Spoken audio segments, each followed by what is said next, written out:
ចានេះគឺមកធ្វើការស្ក្រាប់មុខទៀតហើយបងប្អូនគ្នាស្ក្រាប់មុខធម្មជាតិណាមើលបានចា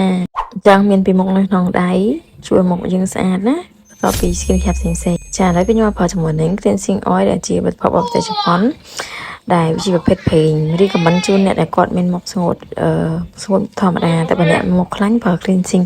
oil នឹងអត់បានទេណាបងអូនចាយើងធ្វើការ remove makeup សិន10 cleansing ណាអ្នកនរធ្វើឲ្យចាំលាង form ហើយខ្ញុំremove នឹងហើយបន្ទាប់មកលាងទឹកចេញណាគ្នាឥឡូវចូលដល់វគ្គយើងនេះប្រើជាមួយនឹងចា scrub អមតៈលក្ខណៈ scrub បែបធម្មជាតិចាដែលជាប្រភេទ scrub ជួយជំរុះកោសិកាចាស់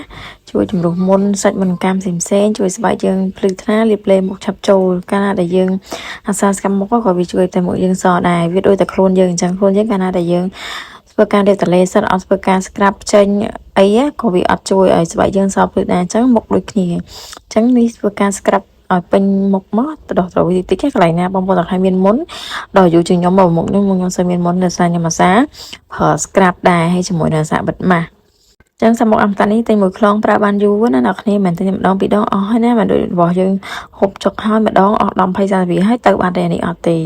គឺវាជួយថែមអានេះគឺជាមុខខ្ញុំដែលខ្ញុំលាងទឹកហើយអត់ឃើញទេទៅមុខមកអាលងតែម្ដងចឹងសាកបានជាមួយនឹងស្កាអមតាណាអ្នកគ្នាថ្លៃធូរថ្លៃអរគុណច្រើន